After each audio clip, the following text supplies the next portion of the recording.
Your favorite crab meat pizza has arrived, Mom. Enjoy to your heart's content. As my daughter-in-law places the plate before me, her kindness seems out of character. I can't help but question this abrupt shift. It strikes me that my eldest child and his wife might be orchestrating some scheme, using food as their tool. Their history of hostility and past attempts to deceive me weigh heavily on my mind. The lavishness of this pizza only adds to my skepticism. Their sudden display of kindness feels more like a calculated move than genuine warmth. Trusting them blindly would be naive. It's clear they're plotting something. I refuse to be underestimated. I possess the capability to defend myself and reverse any situation if necessary. My name is Mary, a housewife in her 60s. Since my husband's passing years ago, I've lived alone. Initially, when my eldest child and their spouse proposed I move in with them, I declined. They were newlyweds, and I wanted them to relish that special phase. Nevertheless, they insisted on residing nearby out of concern for my well-being, a gesture for which I was genuinely appreciative. Their frequent visits, despite my reassurances that they needn't feel obligated, were a testament to their caring nature.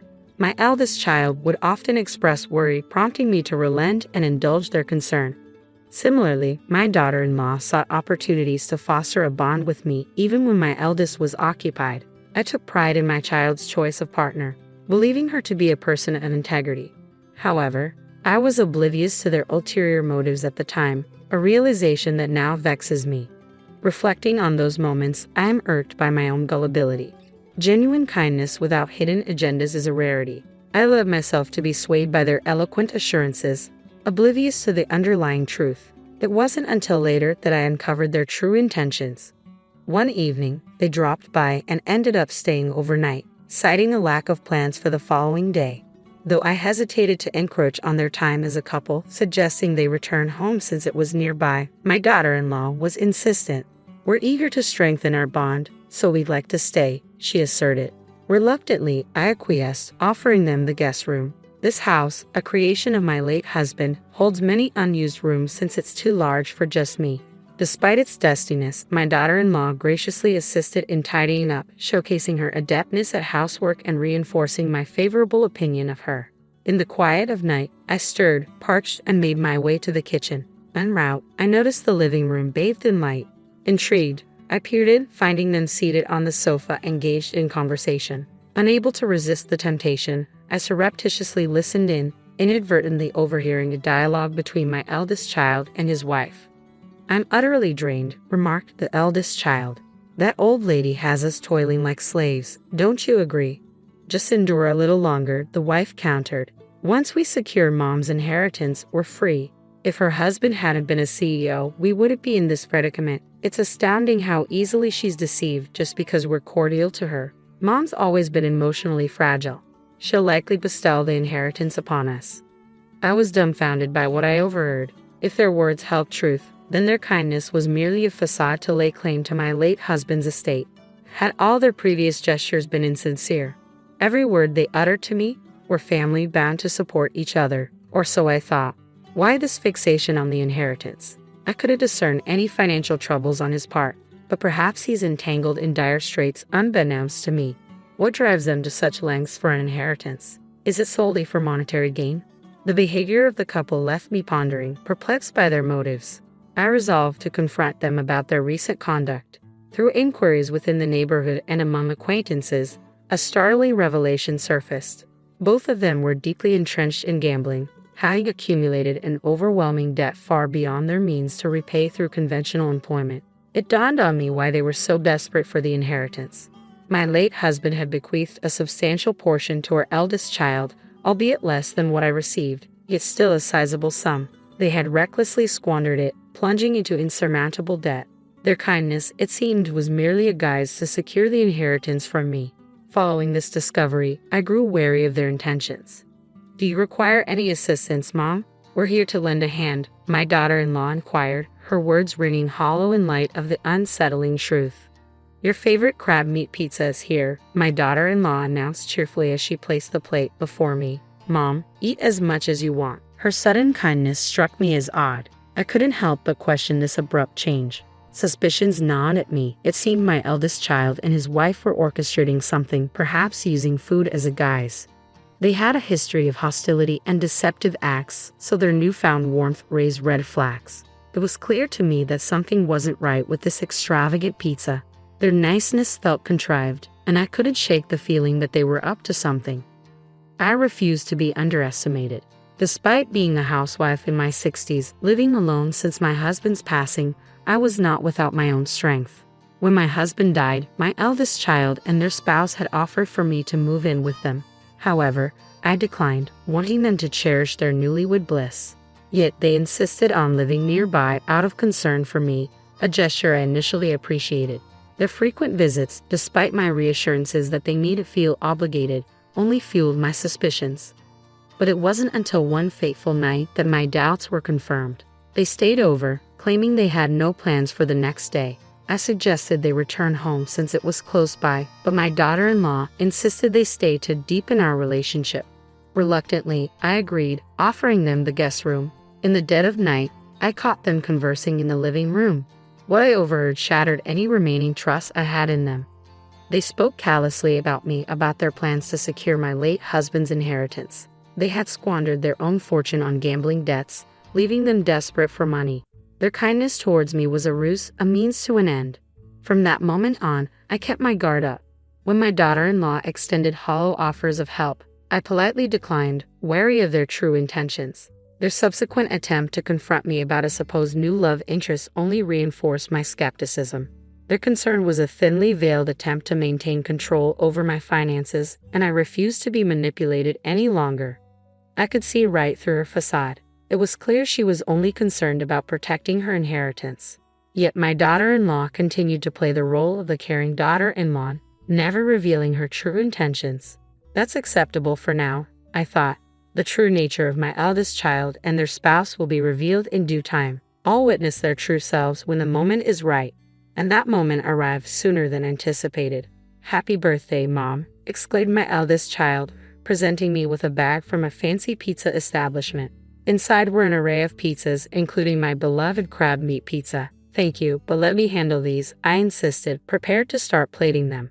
"No, Mom, today's your day. Sit back and relax. I'll take care of it," declared my daughter-in-law as she whisked the bag away to the kitchen.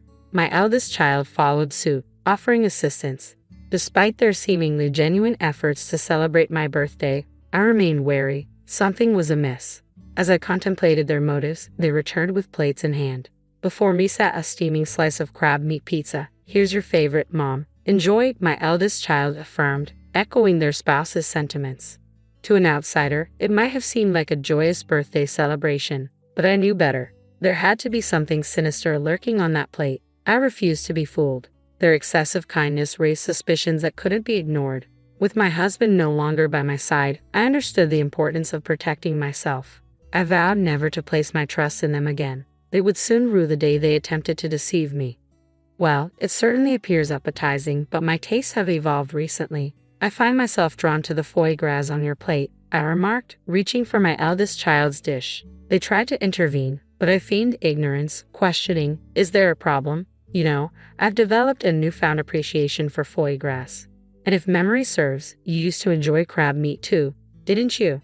I suggested we share both dishes, observing the sudden pallor that washed over my eldest child's face. It was evident that they had schemed to manipulate me by tampering with my favorite pizza. Their reluctance to indulge confirmed my suspicions. "But it looks so tantalizing. Won't you have a taste?" I prodded, watching as their facade crumbled under the weight of their deceit. With resolve, I reached for a slice of the crab meat pizza and offered it to my eldest child. Reluctantly, they took a bite, their expression tense as if anticipating the aftermath. Daughter-in-law glanced at them, her concern evident in the pallor of their face. "You seem a bit off color. Perhaps the pizza didn't agree with you, Mom," she suggested, her voice tinged with apprehension. "Considering how your husband is feeling, maybe it's best to call it a night and prepare something different," she added, her panic palpable. Sensing daughter-in-law's desperation to end the meal, I countered, "But your son doesn't appear well either. It's safer for you to stay the night." Despite her attempts to deflect, insisting they leave, her words faltered, betraying her desire to depart. It was clear she was eager to make a swift exit. I always thought that for a couple attempting to deceive others, they're remarkably inept liars. They unravel at the slightest hint of unpredictability. I mused to myself as I observed my eldest child. Suddenly, something peculiar occurred. After a few moments, with a resounding thud, they collapsed to the ground.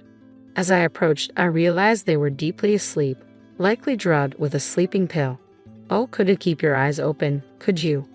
Must have been exhausted, I remarked, tilting my head in feigned innocence. Daughter-in-law's frustration boiled over. Enough. Why won't things go according to plan? Today was supposed to be crucial, she exclaimed, slapping my eldest child's cheek in a futile attempt to rouse them.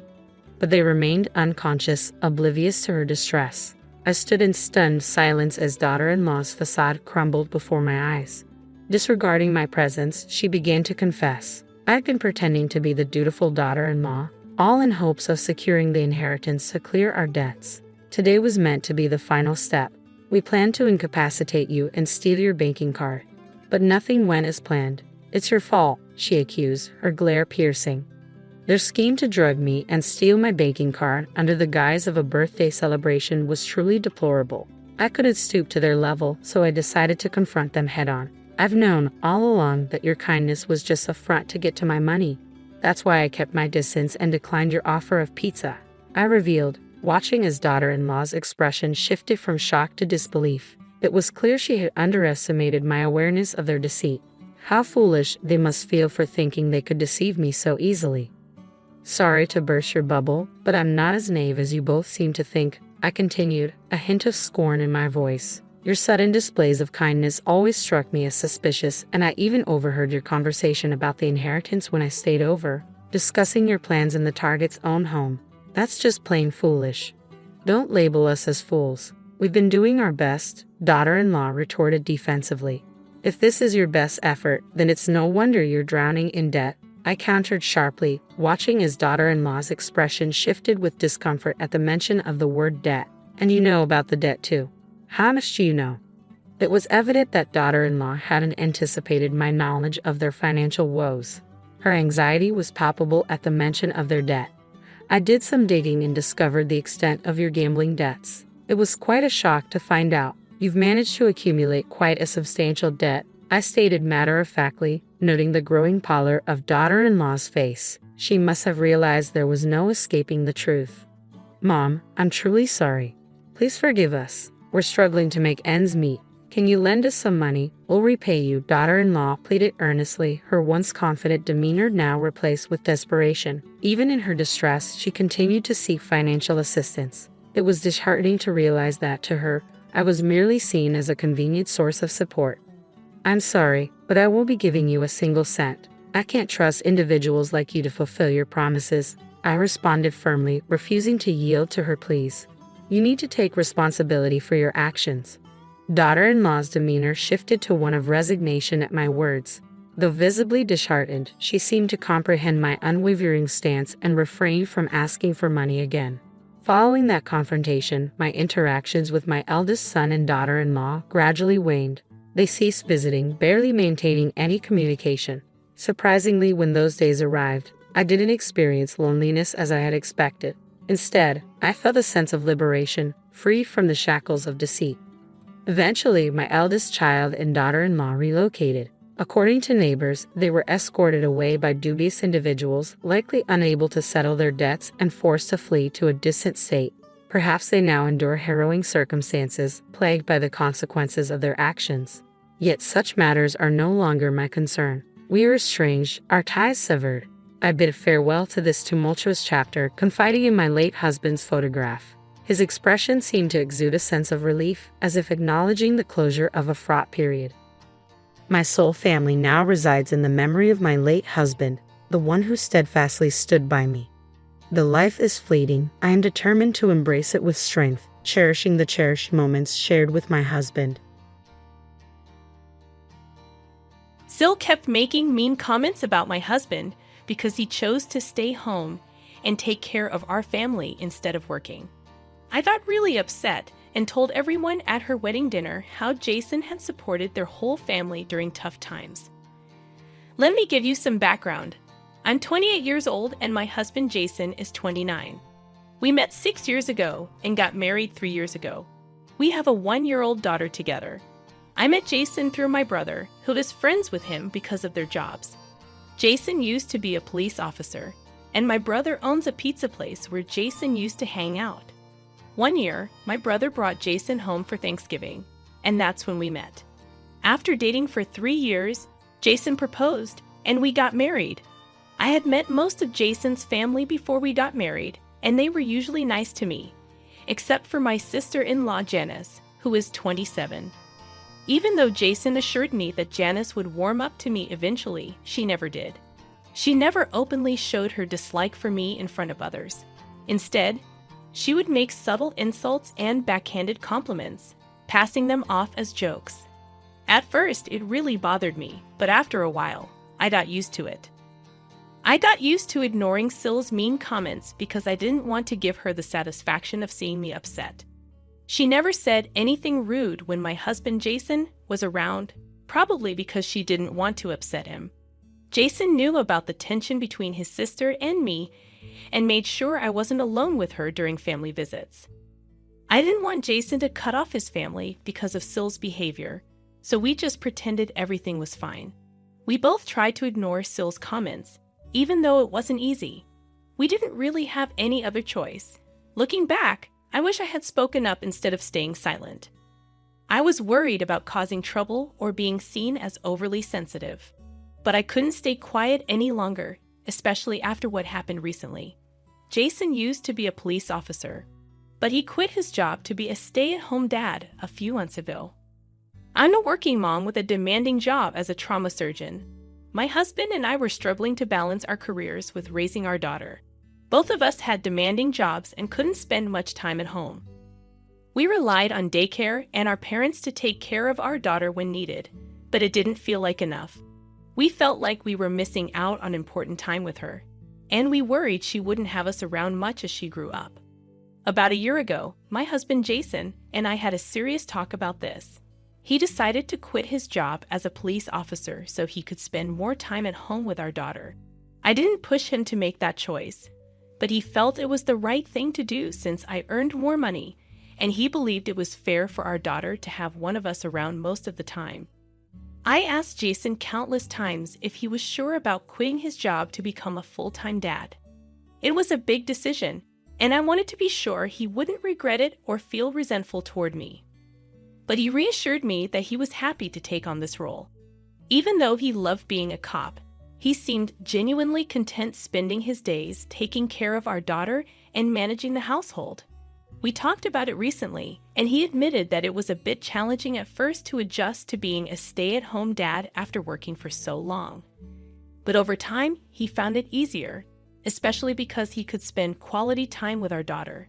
He's really happy with how things have turned out. He used to dream of being a cop, but now his biggest dream is being a father, and I think that's pretty amazing. However, Jason's family doesn't see any beauty in our situation. I probably should have expected this, considering they're pretty traditional. While they allow women to work, there's a catch. They don't allow men to work at home. None of the men in Jason's family do household chores because they think it's beneath them. So the women end up doing both their jobs and the household work, or they're pressured to quit their jobs altogether, like my mother-in-law did. What's even crazier is that they don't see anything wrong with this setup. They think it's perfectly fine. Jason and I have talked about this, and we both agree it's a backward way of thinking. But we've never brought it up with his family because they just come up with excuses to justify their beliefs, and we didn't want to get into arguments with them. If they're happy living their lives that way, who are we to judge them? Thankfully, we found a different path for ourselves. Jason and I have always divided our responsibilities equally, and sometimes he even does more household chores if I have to work late. Now, with him staying at home full-time, he's taking care of everything at home while I focus on my job to support us. We believe that as long as we're all happy and healthy, and there's food on the table, it doesn't matter who does what. However, his parents and sister strongly disagree with this.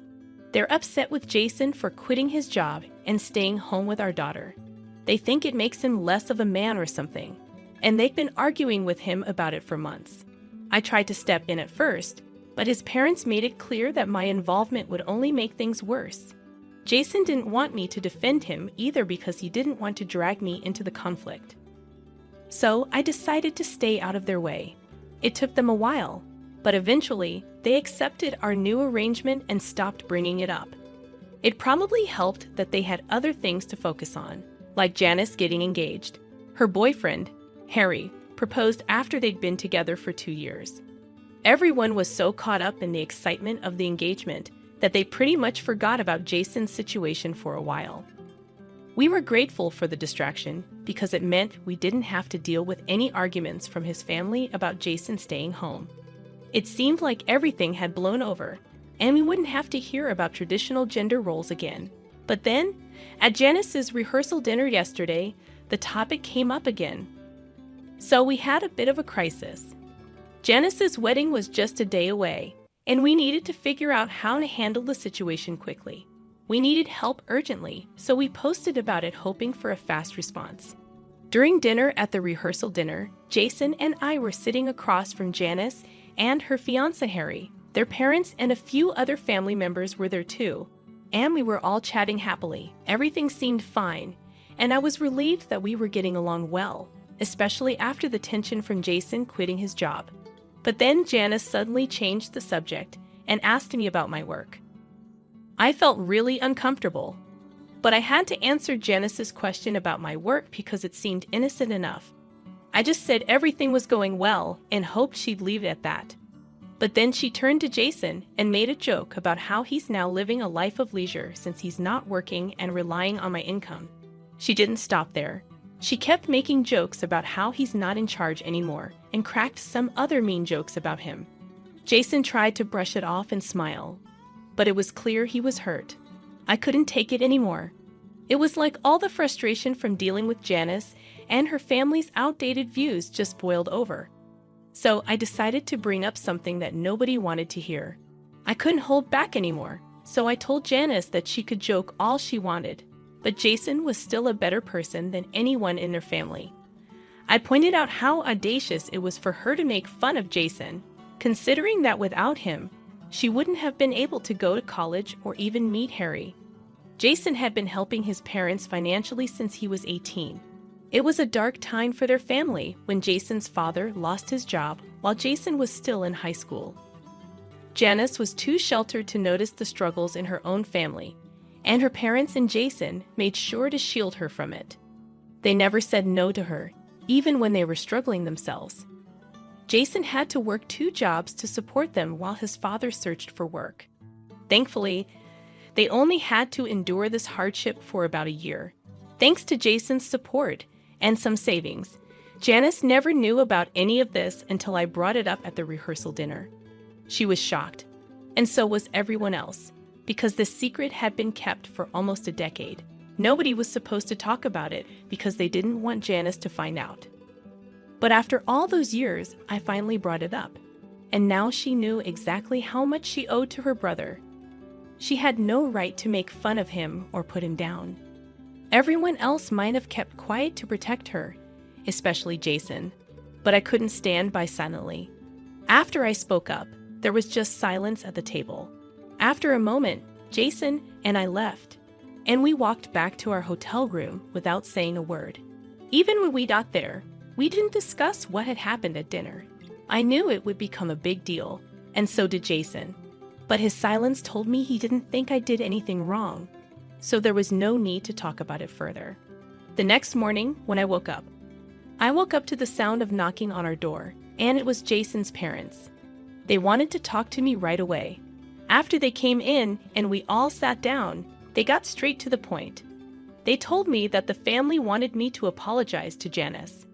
They felt that what I said at dinner was something they had kept from her for a long time, and it wasn't right for me to bring it up. They said it wasn't my place to say those things to her, and it had ruined the atmosphere of the evening. They also mentioned that Janice was just joking around with Jason like siblings often do, and now she was upset and couldn't stop crying, and it was all because of me. I realized I had no justification for getting so defensive and revealing such a big secret, knowing the impact it would have on their family. Janice was feeling incredibly guilty and kept apologizing to her parents, realizing she had been a burden on them without even realizing it. Her parents explained that she was having a total breakdown, which is exactly why they never wanted her to know the truth about their past struggles. They believed she was emotionally fragile and wouldn't be able to handle it, and her reactions seemed to confirm their fears. Now they want me to apologize to Janice and the rest of the family for my outburst and tell her I didn't mean what I said. I have until the end of the day to decide, but they want me to resolve things before her wedding tomorrow. There's a one-day gap between the rehearsal dinner and the wedding, so she has time for her friends to arrive. It's fortunate that I have until the evening to decide what to do. Jason believes I shouldn't apologize because I was just standing up for him, and Janice has always been rude to me, so it's time I stood my ground. I've been leaning towards the same viewpoint. However, with Janice's wedding coming up tomorrow, I don't feel good about potentially causing her to have a breakdown right before her big day. Most of her family members think I owe her an apology, but I know their opinion is biased. Even Jason's opinion might be influenced by our situation. So I've turned to Reddit for a neutral perspective. I brought up how my husband helped his family in the past because Janice kept making fun of him for being a stay-at-home father. Update 1. It's evening now, and I've read the comments. I've decided I don't need to apologize for anything. Jason and I are packing up to leave because it would be awkward if I don't apologize and still go to Janice's wedding tomorrow. We're going to tell his parents we're leaving, because it wouldn't be right to just disappear without saying anything. Jason and I discussed this earlier, and he thinks it's the right thing to do. Janice has always been rude and insensitive, and it's time she faces the consequences. Jason's family has been difficult to deal with since he quit his job. He expected them to support him, but they haven't. They make him feel bad for wanting to spend time with his daughter. We knew that they had old-fashioned views about work and household chores, but we hoped they would change. Since they haven't, it's their fault if we stop talking to them. We're happy with our lives, and if they can't be happy for us, we don't want them around. They've been negative and critical of us for months, and we don't need that kind of energy in our lives. So we stood up for ourselves because we had enough. Jason's parents didn't like it and called us selfish, saying we needed to consider how our actions would affect Janice's wedding. They thought our absence would cause a scene and take the attention away from her. Janice herself showed up after hearing the argument. She said it was okay if we didn't come to the wedding, and actually preferred it that way. But then she accused me of being selfish and trying to ruin her wedding. We ended up arguing, which wasn't great, but it gave us a reason to leave without more drama. They didn't try to stop us, which was a relief. We just want to focus on our own lives now. We might forgive them if they apologize, but that seems unlikely. Right now, we're just happy to be home with our daughter. Jason's playing with her while I write this. Our family feels perfect, no matter what anyone else thinks. Hey everyone, this update is a day after the wedding, which we didn't attend. Apparently, there was a lot of talk about us, mainly from Janice herself. It's funny because her parents were worried our absence would make the day about us. But Janice made it about us anyway. She told distant relatives about our argument, making a big deal out of it. Some people are reaching out to Jason for details, wanting to be part of the drama. We're staying out of it and being vague in our responses. We don't want to stoop to their level and get into more fights. Janice loves drama, and we don't want to give her more. We're ignoring everyone and trying to take the high road, even though they talked about us behind our backs. We just want to move on and leave the drama behind. My mother-in-law said something really hurtful to me while we were at a restaurant. She made it clear she didn't think I belonged there. She even hinted that because I wasn't her blood relative, I didn't matter as much. It made me so mad that I wanted to leave right away. As I got up to go, she stopped me and told me to pay for the meal if I was leaving early. But I wasn't about to pay for someone else's food after being treated like that. I stood my ground and refused. My name is Maya, and I work in an office. My husband Terrell and I are happy together, except for one big problem, his mom.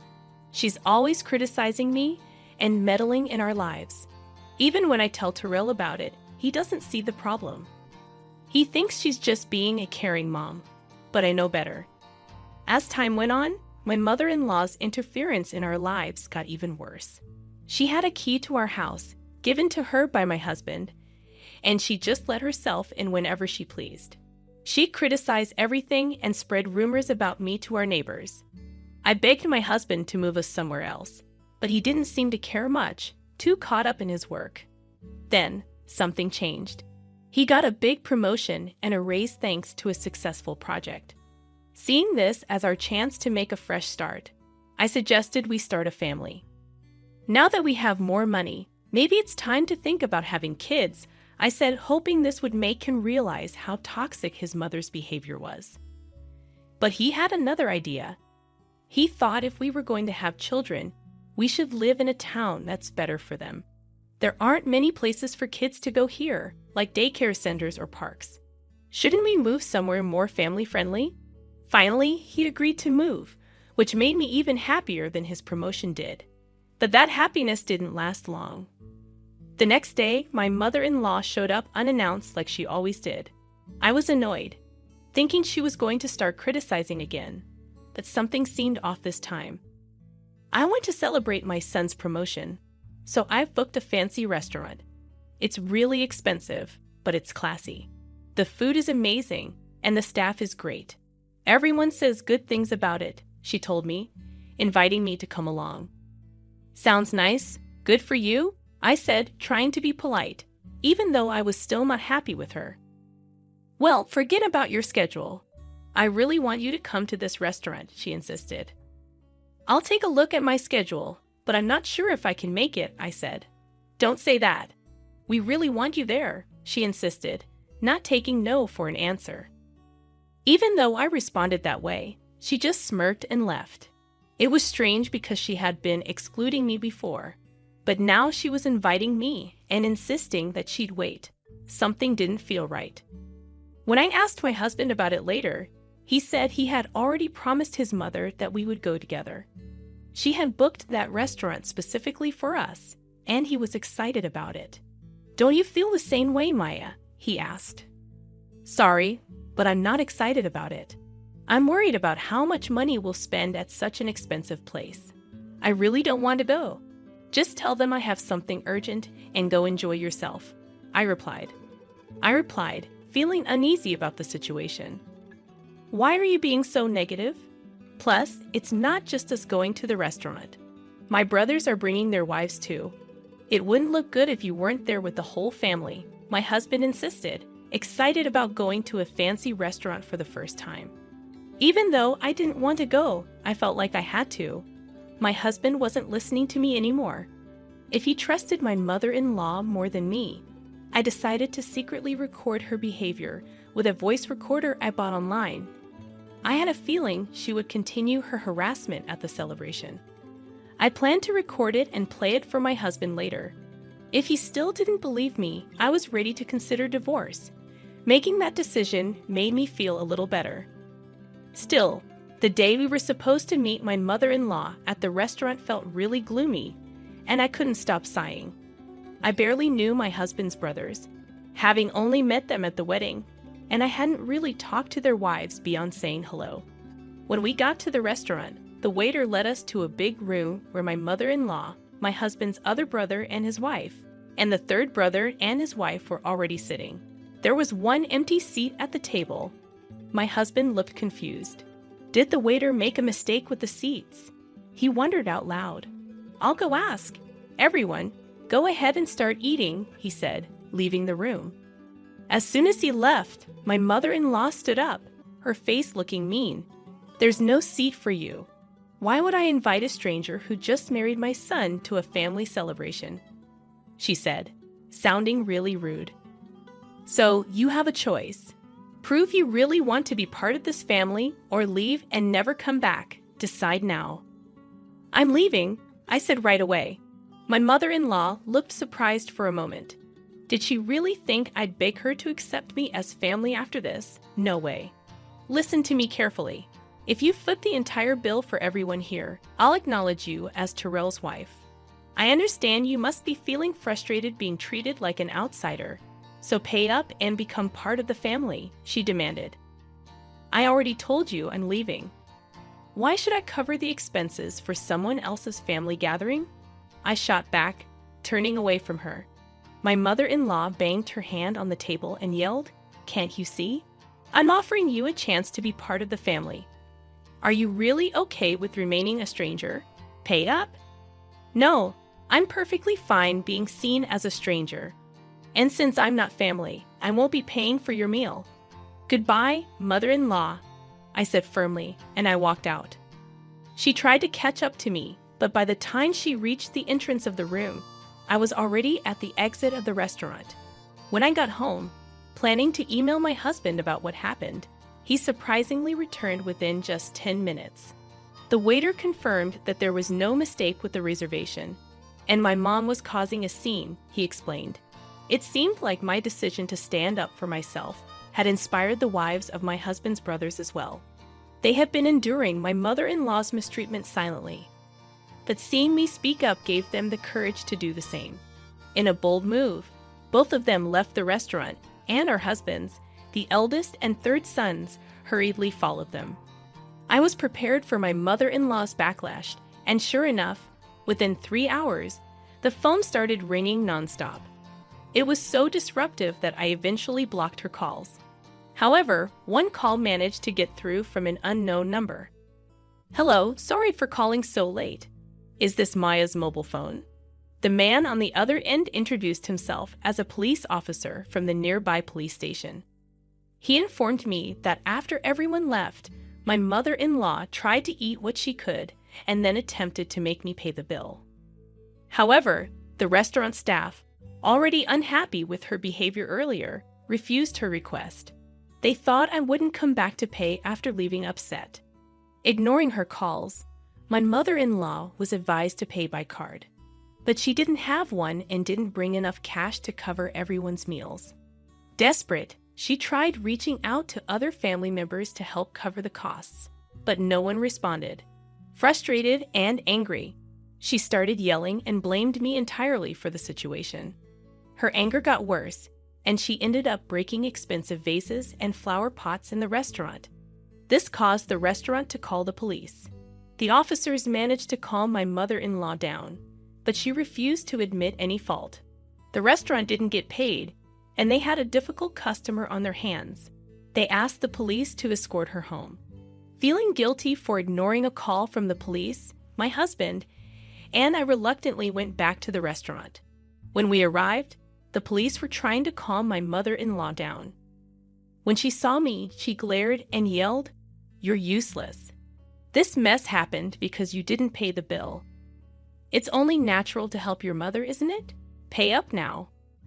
I was completely shocked when my mother-in-law said something almost threatening, even with the police around. They had already made it clear that if no one took her home, they would either drive her to her in-laws' house in a patrol car or arrest her for leaving without paying. "Please take her away, arrest her, or do whatever you need to do. Just make her take responsibility," I said firmly, my voice firm and determined. My mother-in-law looked shocked at my words. "How could you say something so heartless? I can't believe it. Just pay the bill. It's bad luck to have a family member arrested," she pleaded. "I don't care. I'm not family, and I don't want to be associated with someone who's acting irrationally and causing a disturbance," I replied firmly, trying to leave the restaurant and leave the situation for the police to handle. However, my husband, who had stayed quiet until now, gave me a stern look. "I understand that what happened to Maya was awful, but is it really serious enough to warrant arrest?" he asked, defending his mother. "You're missing the point. She's in trouble with the police because she tried to leave without paying and caused a scene. It has nothing to do with me. Or are you suggesting that I should be responsible for paying for 6 people's meals, even though I didn't eat?" I countered. My husband fell silent, but walked past me towards the police and the restaurant staff. I knew what he was planning to do. Expecting his actions, I called out to him as he walked away. "If you're going to pay for her meal and compensate them, we're getting divorced. Think about that. My husband didn't say anything in response to my words and silently took out his wallet. Feeling hurt and betrayed, I left the restaurant and walked back home along the familiar road. I began packing my essential belongings, getting ready to leave. Just before the day changed, my husband finally returned. Mom's not getting arrested. It seems she was really in the wrong. But the restaurant said they'd forgive her if I compensated them and promised she'd never come back. I didn't have nearly enough money, so I had my brothers come and help. "Oh, I'm so tired," he explained, his voice sounding exhausted. He kept talking about what happened after I left, seeming irritated by my lack of response. Then he noticed my packed bags and approached me. "Hey, what's with these bags?" he asked, looking confused. "I'm getting ready to leave because we're getting divorced. I told you that if you sided with her, we get divorced. You can't say you didn't hear me, neither can you," I replied firmly. My husband looked down at me, his eyes filled with astonishment. Then he lifted his gaze and began to shout, "What's happening? You've been acting so strange today. I understand that Mom did something terrible, but why do we have to get divorced? I've told you I'm being mistreated, asked, and even with evidence and others backing me up, you still choose your almost arrested mother over me. Isn't it weird that I want to divorce someone who acts like that? I've had enough." He kept saying things, but I didn't really listen. I focused on leaving the house and getting ready for the divorce. The next morning, I went straight to get the divorce papers. When I signed and handed them to my husband, he made a scene about not wanting to divorce. But when I mentioned getting a lawyer involved, he reluctantly signed, and I sent the papers off right away. Finally, I was free to be on my own again. Later on, my husband moved out and went to live with his parents. Turns out, he relied on me a lot for housework, so he couldn't manage it alone. The house soon became a mess.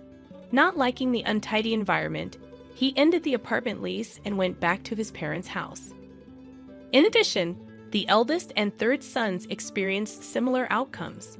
On the day my husband called them to help with the compensation, they each had arguments with their wives. The wives refused to pay for something that was their mother's fault, but the brothers decided to use their savings to assist their mother without consulting their wives. This led to heated arguments and cooled feelings of love, resulting in discussions of divorce. Both brothers ended up returning to their parents' homes and refusing to do any housework.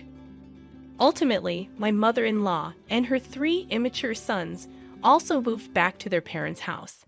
This situation became a source of gossip among the neighbors, who spread rumors that the wives had abandoned all 3 brothers. Mother-in-law dismissed these rumors, defending her sons and blaming their wives for their troubles. Upon hearing the story, my husband nodded smugly, convinced that divorcing them was the right decision. However, my relationship with the neighbors remained good, and they didn't believe the rumors. They knew about my mother-in-law's unpleasant personality and kept their distance, quietly amused by her antics. As time went on, my mother-in-law gained a reputation as a failed parent who couldn't raise her sons properly.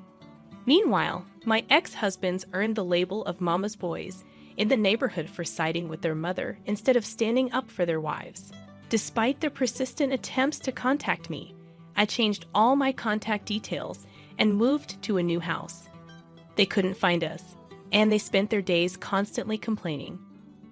Since cutting ties with my mother-in-law and the others, my life has become much more enjoyable.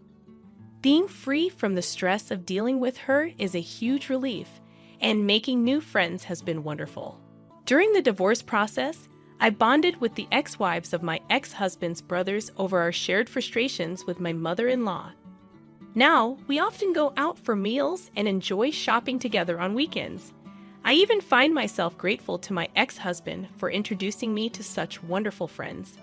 In 2 days, we're all planning to visit a new cafe. We can finally do what we want, and it feels incredibly liberating.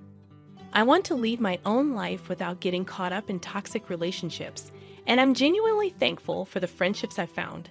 I believe I would still be feeling lonely if it weren't for them. I'm truly grateful, and I hope these friendships last a lifetime. This house is mine now, Mom. You can't come in anymore. Your key won't work, so you might as well throw it away." My daughter laughed when she saw me holding the key. My things were piled up by the door. I didn't understand why my daughter was treating me like this, especially when I was still sad about my husband's death. I felt lost and confused. "My name is Susan, and I'm 60 years old. My husband died recently after being sick for a long time. Many people came to his funeral and shared memories of him. We said goodbye to him with smiles instead of tears, just like he would have wanted. But even with all the support, I still felt very sad. We have a daughter named Emily. She got married and moved far away. And we haven't seen her much lately, even during holidays. She left quickly after briefly coming to her father's funeral. Before Emily got married, she was very close to us. She always said she couldn't stand the idea of living far away from us, even though we encouraged her to live independently after finding a job. She believed that meals tasted better when the family ate together. I usually came home late from work, so we made sure to have meals together on my days off. Maybe Emily said this to cheer up her father, who was getting weaker because of his illness. We were really happy and thankful for Emily's thoughtfulness. Then, Emily suddenly told us she was getting married and quickly got the marriage paperwork done. After that, she left our house in a rush. We were confused by her sudden decision. We only met her partner once and had a brief conversation with them. It seemed like they truly loved each other, and we only wished for Emily's happiness without interfering in their relationship. However, a few months after getting married, Emily stopped talking to us altogether. We worried a lot and kept sending her messages and calling her every day to check if she was okay. But she didn't reply to any of our messages or calls. Finally, when she did answer, she sounded annoyed and told us to stop bothering her. She even joked about only talking to us if we sent her money. During the day, she sounded like she was drunk and slurred her words. My husband heard all of this and just sighed deeply. Emily's behavior seemed to be influenced by her husband, Ole. After that, my husband never brought up Emily again. Some years later, Emily shamelessly asked us for money because she was having financial problems. That was the last time she and her father saw each other. Over the years, my husband and I made many memories together. We traveled and picked up new hobbies whenever he was well enough. Eventually, my husband passed away. When I came back home from his funeral, I was shocked to see movers directed by Emily piling up my belongings outside. She told them to just stack everything in a corner. When she saw me, she said, "Well, Mom, this isn't your home anymore. I've packed up your things. You'll have to find somewhere else to live before it starts raining and everything gets wet." "Emily, why are you doing this? What's going on? Please, tell me what's happening." I was just so confused, not understanding anything. "What's there to explain? You already know, don't you? This house is supposed to go to Emily after me. Don't act like you don't get it." Emily said this, and then a big man stepped out from behind her. It was because of him that Emily changed. His name is Ali, and he's Emily's husband. Meeting him changed Emily completely. We were introduced to him as a regular guy who worked at a company. But later we found out he was involved in shady business stuff. When we learned about this, we couldn't understand how our honest Emily ended up with someone like Ali, and we were really worried. Emily and Ali kept us away from them, but a few years ago, they suddenly came to our house and shamelessly asked my husband for money. It shook me deeply, but my husband stayed calm and mentioned a will that even I didn't know about back then. It clearly said that this house would go to Emily and everything else to me. Now that Dad has passed away, the house belongs to Emily, so outsiders should leave quickly. You have no right to live here. Don't pretend you've forgotten. Ali kicked my things aside and sneered, "But you can't just show up here all of a sudden." Seeing my stuff piled outside, I didn't know what to do. I felt completely lost. Now, Ole, don't be so harsh. Mom shouldn't stay here, but we're still family, right?" Emily said this as she came closer to me while I held onto the key. "Don't be so sad. You'll always be my mom. You can use this key to come to the house anytime. Don't feel too down." Then she took the key from my hand and threw it as far as she could. "What's the matter with you? The key flew through the air and disappeared. I was shocked by Emily's unexpected action. Turning back to her, I said, "I'm sorry about that." Upon closer inspection, I realized that the key was already useless. I forgot we changed the locks earlier. There was no point in you holding onto it, so I threw it away for you. Don't act like I've done something terrible. It's not that big of a deal. Emily and Ole looked at me in disbelief and burst into laughter. Emily's face, now completely different from before she got married, showed that she would do anything for her own benefit. I felt tears starting to form. Then I remembered my husband's gentle smile, as if he was telling me to stay strong. "Emily, I understand what you're trying to say, but you're getting the wrong idea. This isn't the right place to talk. Let's go inside." I urged Emily and Ole to come inside, but they resisted. "We're still moving in, and don't act like you're in charge, telling us where to talk. This isn't your house anymore. You need our permission to come in." Ali snapped back. Faced with Ali's rudeness, I insisted, "We need to discuss this house. It's not yours yet." "I'm just about to explain," Emily interrupted. "I've called someone who can explain it clearly, and he'll be here soon. Let's go inside and have some tea. If you keep refusing, I'll call the police. Don't make me say it again. This house doesn't belong to Emily. If you understand, come inside quickly. If you try anything, I'll be the one calling the police," I said firmly, unsettling them a bit. "Well, it might be the last time we listen to an old woman's nonsense. You're getting old anyway. We'll hear you out this time. But if you talk nonsense, you'll have to pay for wasting our time," Ali threatened, sitting on the sofa with his legs crossed. Emily gave me a similar glare. It seemed like they had threatened people like this before to get what they wanted. This made me feel sad. Soon, the doorbell rang, and I let a man into the living room. He was the lawyer who had been there when my husband shared the details of the will. "You're the lawyer from before, right? What are you trying to say?" "We've seen the will that says this house goes to Emily, and Dad said so." "That's the truth, isn't it?" Ali argued. "As I mentioned earlier, there was a misunderstanding before. The will includes a condition, and if that condition happens, the inheritance changes," the lawyer clarified. "Why are you confusing us with all these complicated terms?" Emily responded in frustration. Seeing their confusion, the lawyer took over to explain. "A conditional bequest with revocation means the will has conditions. In your father's will, the condition was that Susan could stay in the house as long as she's healthy. Emily would only inherit it if Susan couldn't live there anymore due to health issues or passed away. Your father was very clear about this." Ali and Emily looked completely confused. Did he really say that? Even if he did, we wouldn't remember. What's this talk about revocation? Emily shook her head in disbelief. "Okay, then what about those conditions?" Ali asked, sounding a bit shaken but still defiant. "By trying to kick Susan out of the house, you violated the conditions of the will. Because of that, Emily lost her right to inherit the house," the lawyer explained straightforwardly.